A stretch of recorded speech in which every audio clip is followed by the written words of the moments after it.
Brasil terá mais idosos do que crianças em 20 anos, aponta o IBGE. Presidente em exercício, ministra Carmen Lúcia, assina decreto que obriga empresas a contratar presos. Fórum em São Paulo discute segurança pública e ministro Raul Jungmann defende mudanças no sistema carcerário do país. Quase 1.000 militares do Rio reforçam a operação na favela da Rocinha para combater o tráfico de drogas. Número de mortes por gripe H1N1 quase triplica em relação ao ano passado no país. Começa na África do Sul a cúpula dos BRICS, que reúne 5 países, entre eles o Brasil. Pesquisadores italianos descobrem presença de água líquida em Marte. Técnico Tite aceita a proposta da CBF e renova contrato até a Copa de 2022. Agora, no Jornal das 22.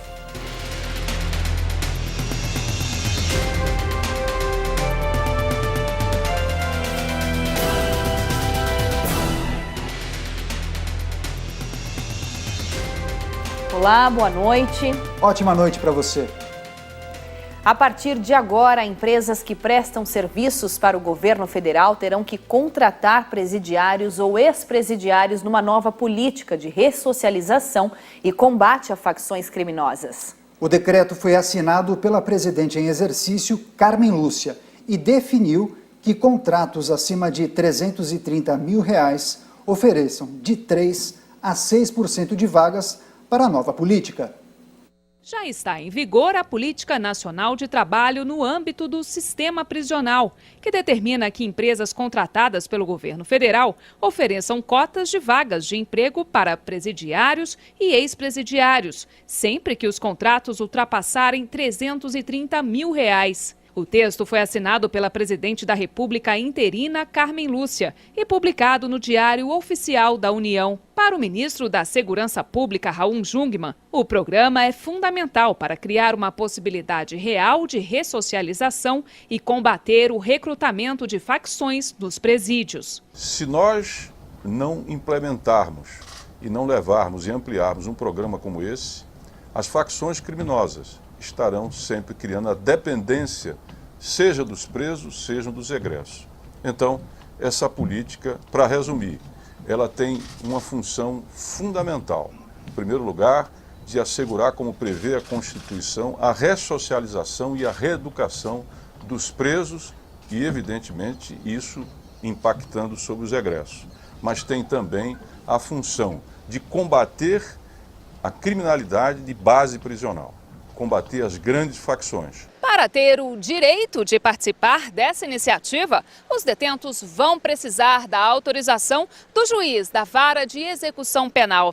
Além disso, eles precisam ter cumprido, no mínimo, 1/6 da pena. E vão precisar também comprovar aptidão, disciplina e responsabilidade. Nos serviços descritos no decreto, estão previstas atividades como vigilância, limpeza e consultoria. Qualquer tipo de serviço. Vamos lá. Limpeza, conservação. Consultoria, conservação, vigilância. Você pode colocar comida, né? Por exemplo, merenda, você vai fazer livros. O Brasil é o terceiro país do mundo com maior número de pessoas presas. Ficamos atrás apenas de Estados Unidos e China. Por aqui, a taxa de detentos subiu. Para cada 100 mil habitantes, 352 estão detidos. Segundo o Levantamento Nacional de Informações Penitenciárias, a população carcerária brasileira quase dobrou em 10 anos, passando de 401 mil em 2006 para 726 mil em 2016. Mais da metade são jovens de 18 a 29 anos e 64% das pessoas encarceradas são negras. Pela Lei de Execução Penal, a assistência ao preso é dever do Estado. No entanto, a realidade é bem diferente: superlotação de presídios e a violação de direitos. Outro dado que chama a atenção vem do Departamento Penitenciário Nacional. Segundo uma pesquisa feita pela instituição, pouco mais de 20% da população carcerária consegue acesso a uma vaga de trabalho. Isso corresponde a 115 mil detentos. Levando-se em conta que um preso custa ao mês R$ 2.400 aos cofres públicos, a ressocialização dele significa, além da reintegração à sociedade, menos despesas ao Estado. O ministro de Direitos Humanos, Gustavo Rocha, afirmou ainda que caso não haja presídios ou ex-presidiários em determinada região onde o contrato com a União é executado, a empresa que ganha a licitação não precisará cumprir o percentual mínimo de vagas. É possível que em determinados locais, por exemplo, não haja presídios ou egressos do sistema prisional. Então, em razão da impossibilidade de contratação, essa regra pode ser excepcionada. E o ministro da Segurança Pública, Raul Jungmann, defendeu hoje mudanças no sistema carcerário do país. Segundo ele, o Brasil não tem uma política nacional de segurança pública. Ele participou de um fórum em São Paulo que também contou com a participação do juiz federal Sérgio Moro, que destacou o combate à corrupção no país. O que esperar para o futuro do Brasil no que diz respeito ao combate à corrupção? Para o juiz Sérgio Moro, o cumprimento da pena a partir da segunda instância foi um passo fundamental. É forçoso reconhecer que não se trata propriamente de estratégias alternativas. Pode-se fazer as duas coisas.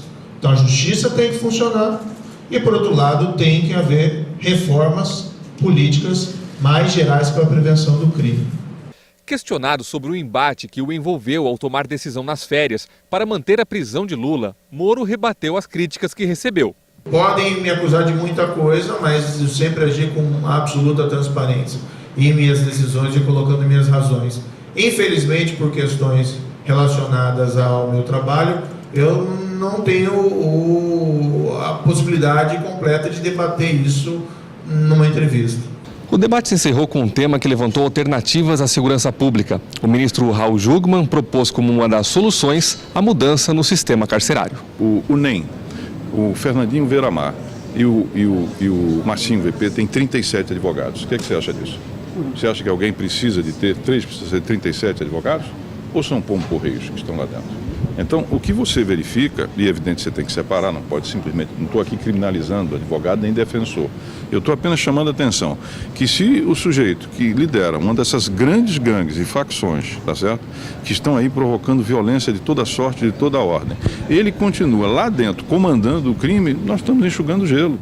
Segundo o ministro, o Brasil não tem uma política nacional de segurança pública e que o Rio de Janeiro vive uma metástase com o domínio do crime organizado. O criminoso continua lá dentro com o comando exatamente da sua facção e olhe, todas as facções que nós temos do Brasil são de base prisional. São 70 aproximadamente hoje, tá certo? E elas têm uma capacidade de impor a violência e leva todo aquele que entra dentro do sistema a fazer um juramento para sobreviver. Ou ele se associa a uma facção ou se associa a outra. E aquele juramento não vale só lá para dentro, vale lá para fora. Se ele sair lá fora, ele tem que arrecadar recursos para aquela facção. E se ele não arrecada, ele vai para um tribunal de justiça, que hoje as grandes facções têm, para exatamente puni-lo. Um levantamento feito pela Polícia Federal revelou um quadro gravíssimo de desvios de armas, bem debaixo do nariz das forças policiais no Rio. E a sede fluminense tem o maior número de armas desaparecidas dos estoques da Polícia Federal em todo o país. Nos últimos 11 anos, cerca de 20% de todas as armas desviadas da Polícia Federal no país saíram da Superintendência do Rio de Janeiro. Foram extraviadas 404 armas em todo o território nacional, sendo 80 delas da sede fluminense. Uma média de 7 armas por ano que foram alimentar o crime organizado. No mesmo período, 483 projéteis de vários calibres desapareceram dos estoques do Rio. A PF de São Paulo aparece em segundo lugar no ranking e teve 948 munições desviadas. Em terceiro lugar, aparece o Distrito Federal, seguido pelas superintendências do Pará, Rio Grande do Sul e o Ceará, sede recordista no número de munições desviadas. Em 10 anos, 1.337 projéteis sumiram da sede cearense, sendo 917 deles apenas em 2015. O levantamento feito pela PF atendeu a um pedido do deputado federal Alexandre Molon, do PSB. membro da comissão da Câmara que acompanha as investigações sobre a morte da vereadora Marielle Franco, do PSOL, e do seu motorista, Anderson Franco, que aconteceu no Rio no dia 14 de março deste ano. Segundo as investigações, a munição utilizada pelos criminosos saiu de um lote vendido para a PF em 2006. As Forças Armadas e a Polícia Militar do Rio de Janeiro realizaram hoje uma operação na comunidade da Rocinha. Segundo o Comando Conjunto da Intervenção Federal, participaram da ação quase 1.000 militares. Eles tiveram o apoio de blindados e aeronaves. A operação da Polícia Militar em conjunto com as Forças Armadas começou cedo na Rocinha e no Vidigal. Um suspeito foi detido na Rocinha. Segundo a polícia, ele estaria soltando fogos para avisar a presença dos militares. Nas redes sociais, moradores relataram tiroteio e fogos. Além da ação na Rocinha, homens do Batalhão de Choque e do BOPE foram para a comunidade de São Conrado reprimir o tráfico de drogas e também contou com o apoio de equipes da UPP e do Batalhão de Cães. No local, o Comando Conjunto bloqueou algumas vias e acessos foram interditados. O espaço aéreo também ficou bloqueado. Um helicóptero da polícia auxiliou nos trabalhos. No total, 2 suspeitos foram detidos na comunidade e encaminhados para a 11ª Delegacia de Polícia. As equipes de segurança distribuíram folhetos pedindo a colaboração dos moradores da comunidade. O ex-senador Gin Argello entrou na mira da força-tarefa da Lava Jato. Os promotores denunciaram um político pelos crimes de corrupção passiva e lavagem de dinheiro. O ex-senador foi acusado de atrapalhar os trabalhos de uma CPI no Senado e outra mista composta de senadores e deputados em 2014. Segundo a acusação, as comissões apuravam supostas ilegalidades contra a Petrobras. Os promotores dizem que houve um acerto para o pagamento de propina ao ex-senador para que ele ajudasse a evitar a convocação de empreiteiros para prestarem depoimento. O político teria solicitado 5 milhões de reais da empresa Galvão Engenharia, mas recebeu efetivamente apenas uma parte do montante equivalente a 1.600.000. Gin Argello já foi denunciado e condenado pelo acerto de pagamento de propina envolvendo outras empreiteiras. Atualmente está preso no Complexo Médico Penal na região metropolitana de Curitiba. E o advogado Marcelo Bessa, que defende o ex-senador Gin Argello, disse que não teve acesso à denúncia e, por isso, não vai se manifestar. O vice-presidente de fundos de governo da Caixa Econômica Federal, Fábio Cleto, pediu perdão judicial ao ministro Edson Fachin, do Supremo Tribunal Federal. A defesa do ex-executivo pediu também a redução da pena, prevista no acordo de colaboração premiada. Em junho, a Justiça Federal do Distrito Federal condenou Fábio Cleto a 9 anos e 8 meses de reclusão, no âmbito de um processo derivado da Operação Sepsis, que investiga desvios no Fundo de Investimento do FGTS. A defesa de Cleto sustenta que, apenas com a delação premiada do ex-vice-presidente da Caixa, foi possível identificar os coautores da organização criminosa, a sua estrutura hierárquica e recuperar boa parte do dinheiro desviado. No caso de Cleto, o trato ainda prevê o pagamento de multa de 5 milhões de reais. O acordo de colaboração premiada de Fábio Cleto, em que revelou o esquema de propinas do FGTS, chefiado por Eduardo Cunha, foi homologado pelo STF em 2016 e embasou as denúncias apresentadas pelo então procurador da República, Rodrigo Janot, contra membros do MDB. A defesa também diz que o perdão judicial não foi fixado, pois na época não se tinha conhecimento da proporção dos fatos narrados, como a condenação de ex-membros do governo. Quase 900 pessoas morreram por conta da gripe no Brasil este ano, 3 vezes mais do que no ano passado. Isso é um reflexo do vírus H1N1, que é o tipo mais agressivo da gripe. Todo mundo sabe que frio e doenças respiratórias formam uma dupla imbatível durante o inverno. Segundo o Ministério da Saúde, neste ano já morreu mais gente por conta da gripe do que em todo o ano passado. O vírus H1N1 é perigoso para todo mundo, mas agride mais o grupo considerado de risco, que é de idosos, crianças e gestantes. As doses de vacina contra a gripe foram disponibilizadas pelo Ministério da Saúde na rede pública. Elas protegem contra os 3 subtipos do vírus, H1N1, H3N2 e influenza B. 90% do público-alvo já foi vacinado depois de 2 prorrogações da campanha de vacinação. Nas ruas, parece que muita gente tem consciência da importância de se imunizar. Graças a Deus, né, Ivani? Nós estamos bem.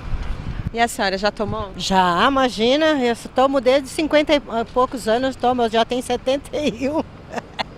Imagina, não deixo de tomar de jeito nenhum. Então, a campanha de vacinação ela é sempre focada em privilegiar a vacina para os grupos de risco. Ela é disponibilizada gratuitamente, o Ministério da Saúde prolongou a campanha esse ano, a vacina ainda está disponível para a população, então a mensagem principal é não deixe de se vacinar. Os níveis de transmissão da doença são altos e o problema é que muita gente não sabe nem diferenciar quando está apenas com um resfriado ou com a gripe. Não sei. Para mim é tudo a mesma coisa. Acho que o resfriado é menos, a gripe é mais forte.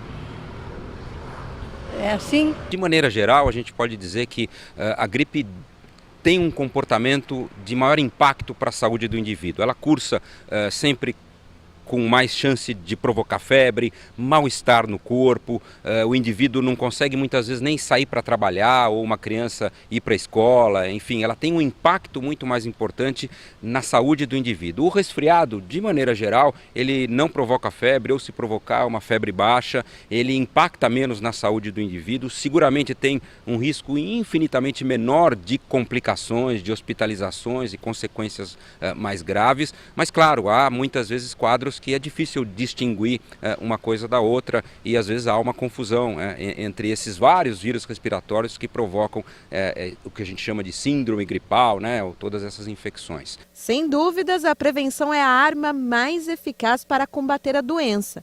Mas algumas medidas simples no dia a dia podem evitar a propagação do vírus. Um hábito muito saudável e que diminui o risco da infecção é a simples lavagem das mãos. Então a lavagem das mãos diminui o risco de você contrair o vírus, né? Porque ao coçar o nariz, esfregar a mão no olho ou mesmo botar a mão na boca, você está de alguma maneira facilitando a entrada do vírus no seu organismo. Então mantenham sempre as mãos lavadas, isso diminui de maneira importante o risco de contrair essas infecções.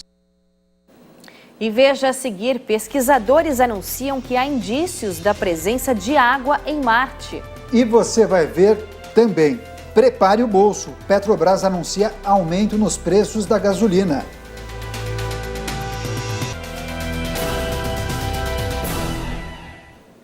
Um grupo de juízes e integrantes do Ministério Público foi recebido hoje no Palácio do Planalto pela presidente do Supremo Tribunal Federal, a ministra Carmen Lúcia, que ocupa interinamente a presidência da República até sexta-feira. Durante o encontro, lideranças de entidades representativas de juízes e também no Ministério Público pediram reajuste salarial.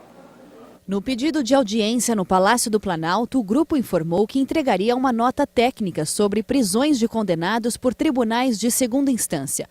No encontro, o assunto não foi sequer mencionado. O grupo pediu aumento de salário. Na reunião, que durou poucos minutos, o grupo deixou um documento constando as reivindicações das entidades. Carmen Lúcia está no exercício da presidência da República porque o presidente Michel Temer cumpre agenda na África do Sul e os presidentes da Câmara, Rodrigo Maia do DEM, e do Senado, Eunício Oliveira do MDB, também viajaram para o exterior. A ministra ouviu o pedido, mas não conversou sobre o tema com os magistrados e membros do Ministério Público. Nos 2 anos à frente do STF, Carmen Lúcia fez questão de não tratar dos pedidos de reajuste salarial da magistratura com o executivo ou o legislativo. Na visão dela, não é um momento político nem econômico para tratar do assunto diante da crise pela qual o país atravessa. Para a ministra, aumentar os gastos com a folha de pagamento dos juízes não é prioridade.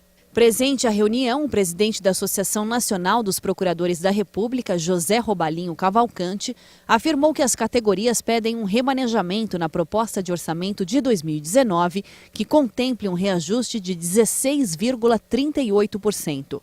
Segundo Robalinho, o reajuste não resultaria em aumento de despesas em razão do teto de gastos públicos.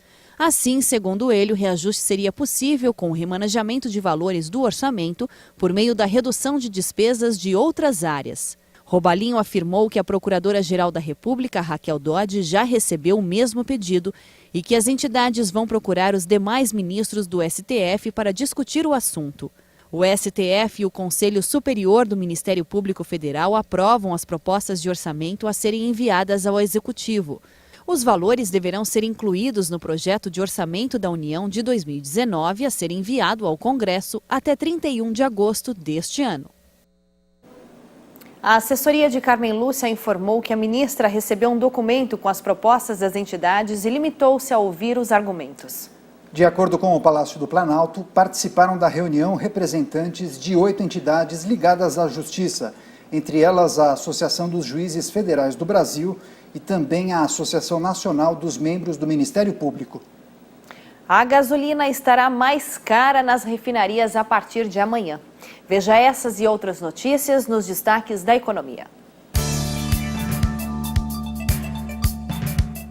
A Petrobras anunciou um aumento de 0,39% nos preços da gasolina. Os donos de postos vão pagar R$ 1,95 o litro. É a primeira elevação desde 12 de julho, mas esse aumento não será repassado automaticamente para os consumidores. Por lei, os postos têm autonomia para a definição de preços. Segundo a Petrobras, a política de reajuste de preços da estatal tem o objetivo de acompanhar as cotações do mercado internacional. Segundo a Fundação Getúlio Vargas, o índice de confiança do comércio diminuiu e atingiu o menor nível desde agosto de 2017. O resultado sugere que o setor continua perdendo fôlego e sentiu a vagarosa retomada do mercado de trabalho. Para o futuro, a pesquisa ainda indica que os empresários do setor vão continuar cautelosos nos próximos meses, por influência dos níveis elevados de incerteza política e econômica. A Justiça negou uma liminar que pedia a garantia de manutenção do emprego de trabalhadores da Embraer. A ideia era condicionar essa garantia à autorização do governo brasileiro para o acordo comercial entre a empresa e a americana Boeing. As duas fabricantes assinaram um acordo de intenções para formar uma nova companhia. A preocupação com os empregos vem sendo manifestada pelo Sindicato dos Metalúrgicos desde o anúncio das negociações entre as companhias em dezembro de 2017. O sindicato sinaliza que há risco de perdas aos trabalhadores brasileiros. E agora o mercado financeiro, o dólar fechou em queda nesta quarta-feira. A moeda norte-americana caiu 1,09% e encerrou o dia cotada a R$ 3,702 na venda. E começou hoje na África do Sul a cúpula dos BRICS, que reúne 5 países, entre eles o Brasil. O presidente Michel Temer participa da cúpula. O bloco é formado por Rússia, China, Índia, Brasil e África do Sul. Juntos, esses países representam 23% da economia mundial e concentram 43% da população. O grupo foi criado há uma década com o objetivo de reconstruir a economia mundial, na época abalada pela maior crise do século. Para analistas, o BRICS perdeu força com crises econômicas e políticas dos países que formam o bloco.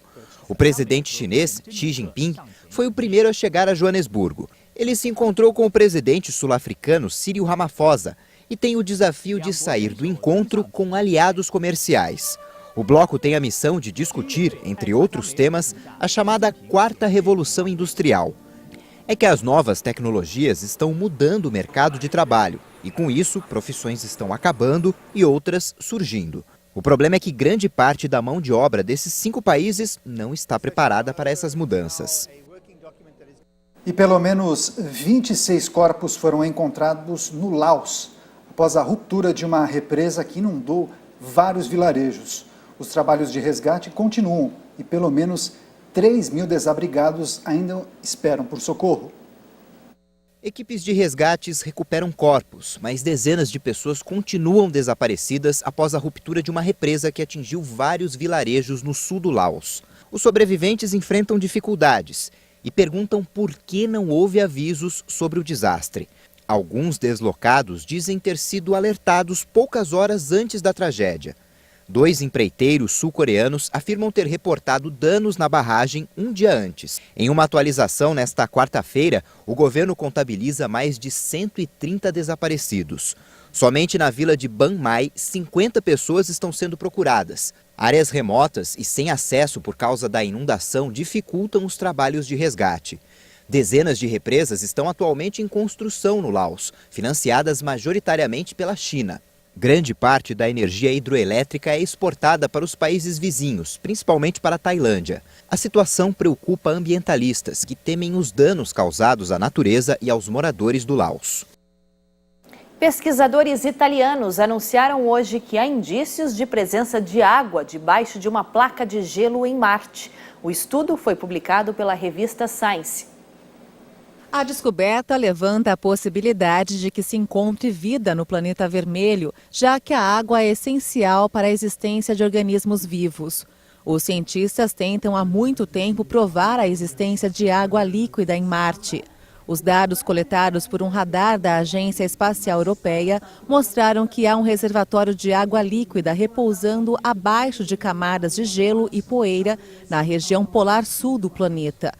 O astrônomo Roberto Rossei, pesquisador da Universidade de Bolonha e principal autor da descoberta, disse: "Foram anos de debate e investigações. Ficamos anos discutindo se isso era mesmo possível. Mas agora podemos dizer, descobrimos água em Marte." O trabalho foi feito com a ajuda do radar da sonda Mars Express, lançada em 2003, que mediu a quantidade de água na geleira. As informações foram coletadas entre maio de 2012 e dezembro de 2015. O estudo não determina a profundidade exata do reservatório. Isso significa que os cientistas não puderam especificar se é uma piscina subterrânea ou apenas uma camada de lodo. O astrônomo disse que, em comparação com os lagos terrestres, é um lago pequeno com seus 20 quilômetros de diâmetro, mas que não conseguiram saber a profundidade porque a água atenua o sinal do radar. A descoberta é mais uma que se soma a tantas outras recentes que trazem indícios de vida no planeta vermelho.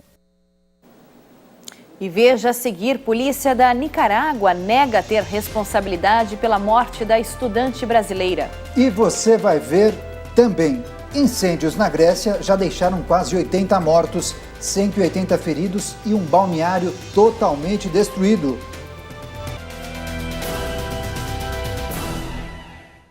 O enorme impacto humano e material dos incêndios nas periferias de Atenas não é nenhuma surpresa para os especialistas. Casas construídas em florestas de pinheiros, ausência de planos de evacuação e anos de austeridade financeira explicam o balanço de quase 80 mortos e um balneário completamente destruído. Assim ficou o balneário grego Mati após o grande incêndio que arrasou os arredores de Atenas. Os bombeiros ainda procuram vítimas presas em casas ou em carros carbonizados. Não temos nenhuma esperança de encontrar alguém vivo. Há 1 hora, na outra rua, encontramos um corpo. Acredito que nos próximos dias vamos encontrar mais mortos. É uma área muito grande que temos que revisar. Os incêndios deixaram pelo menos 79 mortos e mais de 180 feridos. A catástrofe começou na segunda-feira, quando o fogo apareceu próximo a um monte nos arredores de Pendeli e foi fortalecido por ventos de até 100 km por hora. Alguns moradores escaparam em pânico para a praia, onde tiveram de ficar mais de 1 hora na água para se salvar. Muitos não tiveram a mesma sorte. Nesta casa, os bombeiros encontraram 26 corpos carbonizados, incluindo crianças pequenas. As autoridades têm recebido dezenas de chamadas de pessoas em busca de familiares. A Grécia, que ativou o Mecanismo Europeu de Proteção Civil, já recebe ajuda do exterior. Os bombeiros gregos agora lutam contra outro foco de incêndio na região de Kineta, a 25 quilômetros a oeste de Atenas. A polícia da Nicarágua negou ter responsabilidade pelos disparos que mataram uma estudante brasileira. Ela teve o corpo atingido por tiros na capital Manágua. A estudante universitária brasileira Raineia Gabriele Lima foi atingida por tiros na noite de segunda-feira. Ela foi socorrida no hospital, mas não resistiu aos ferimentos. Testemunhas afirmam que paramilitares poderiam ter feito os disparos contra o carro da brasileira. A polícia da Nicarágua negou a autoria do crime. Em nota, a polícia atribuiu a morte da brasileira a um guarda de vigilância privada. O suposto autor dos disparos está sendo investigado. Raineia, que nasceu em Pernambuco, morava há 6 anos na Nicarágua e fazia estágio em um hospital da polícia em Manágua. A onda de violência que atinge o país já deixou quase 300 mortos em 3 meses. E o sistema de navegação europeu Galileu já conta com 26 satélites depois de colocar em órbita hoje 4 novos dispositivos que foram lançados ao espaço a bordo de um foguete Ariane 5. O objetivo é situar estes satélites com um peso de 718 quilos em uma órbita circular a 23 mil quilômetros de altitude. O sistema Galileu, projeto emblemático da Comissão Europeia, impulsionado em 2011, visa a competir com os sistemas de geolocalização russo e americano. Antes deste lançamento, havia 22 satélites do Galileu em órbita. O sistema completo precisa de 30 satélites. A constelação completa esperada em 2021 terá 24 satélites operacionais, aos quais vão se juntar outros 6 de reposição. O sistema Galileu já conta com 200 milhões de usuários no mundo todo, de acordo com o Ariane Group, empresa encarregada do desenvolvimento e da exploração dos lançadores Ariane 5 e Ariane 6.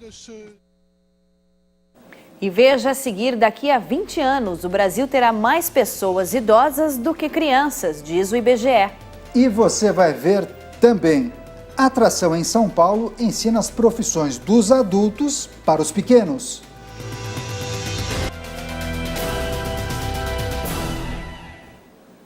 Daqui a 20 anos, o Brasil terá mais pessoas idosas do que crianças. A projeção é do IBGE, que divulgou hoje uma nova pesquisa de comportamento da população.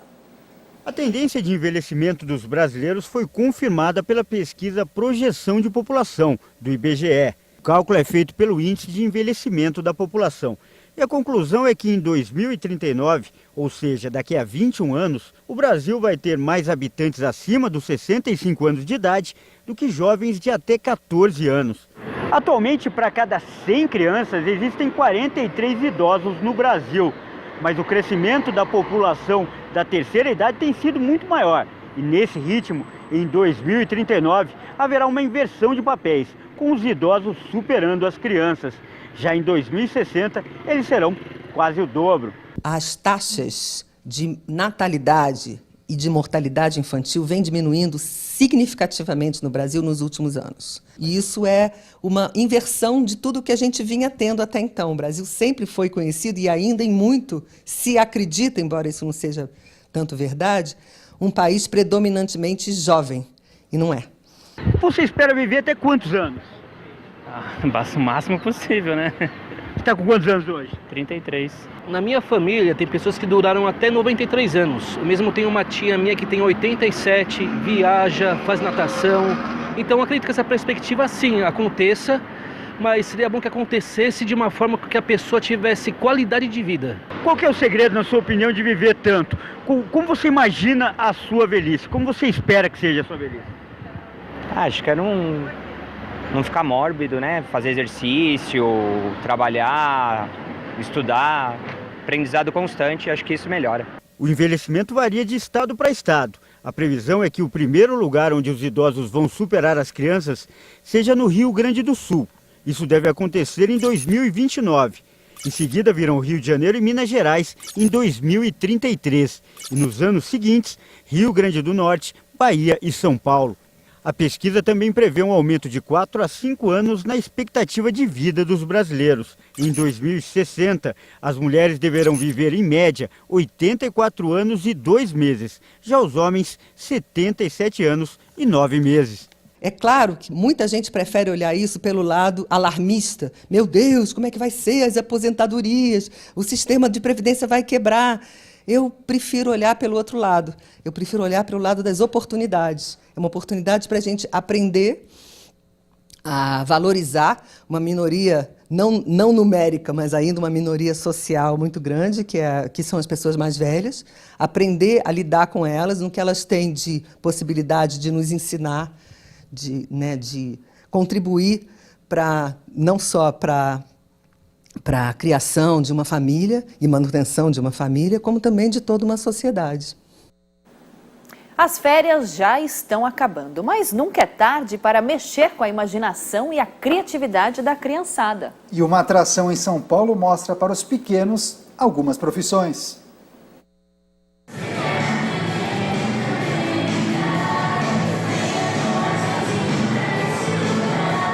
Uma cidade feita só para crianças. Aqui, elas não seguem roteiro, podem ser o que quiser e soltar a imaginação. Bombeiro, médico, devagarzinho, a senhorita do prontuário tenta cuidar da nossa vítima. policial. Os pequenos vivem uma experiência de gente grande. Cada um que chega recebe o dinheiro local, que pode gastar como achar melhor. Mas o que vale é gastar com inteligência, porque aqui também se aprende conceitos básicos de educação financeira. Quanto tem aqui? Aqui tem 50 kits. E dá para comprar muita coisa com esse dinheiro? Deve dar para comprar bastante coisa. Então você vai aproveitar. Aproveitar bastante. Vai gastar tudo? Vou. E você? Eu acho que eu não vou gastar tudo, porque na próxima vez que vir tem que sobrar mais dinheiro, né? Nesta cena, os pequenos bombeirinhos ajudam a controlar um incêndio. Tudo parece de verdade. Eles entram na brincadeira e vibram com a realização da missão. Por que você escolheu vir no Corpo de Bombeiros? Porque tem que resgatar as pessoas, tem que também apagar o fogo, essas coisas. Já as crianças que sonham em ser médicas podem vivenciar como é um salvamento e o resgate de um paciente. Equipe, quem estiver com estetoscópio, põe no ouvido. Agora a pessoa entrar na ambulância é a paciente. Por que você escolheu o hospital? Porque eu quero ser médica quando crescer. Você já sabe como é que funciona um hospital? Não. E aí hoje você veio para aprender? Sim. Como é que você imagina que é? Muito legal. E as correspondências também precisam chegar ao destino na hora. Os carteiros têm que ter muita responsabilidade para fazer a entrega. O que vocês estão transportando aqui? A gente está transportando, a gente vai vir pegar uma encomenda e a gente vai buscar uma encomenda. Para onde vocês vão levar? A gente vai no correio e a gente não vai folha, a gente vai na folha, que é o lugar que é tipo onde fica o jornal, e a gente vai na polícia. E é uma encomenda muito importante? É bem importante. Tem que ter muita responsabilidade. Bastante. Com toda essa febre dos influenciadores digitais na internet, se tem uma profissão que tem atraído cada vez mais crianças, é essa daqui, olha, a de youtuber. Dá para acreditar que alguma delas até já são youtubers? Aqui elas aprendem a como se portarem em frente às câmeras, a como produzirem um bom vídeo para serem youtubers de sucesso. E aí, você tem vontade de ser youtuber? Você já é youtuber? Sim, eu já sou, eu tenho um vídeo no meu canal. Ai, como é que é vida de youtuber? É meio difícil, por causa que você tem que editar vídeo e você tem que fazer vídeo. Daí às vezes não tem tempo. Por que você quis vir aqui nos youtubers? Porque eu gostaria de ser youtuber. Por quê? Eu acho legal ficar gravando vídeo pro YouTube, mostrando jogos, essas coisas. Nessa cidade, adulto não tem vez. Mas os pais que acompanham os filhos também se divertem, só que de outro jeito. Tem mais alegria do que ver o filho feliz, a filha correndo e brincando? A gente se realiza no sorriso dela, na felicidade dela, é isso que é importante.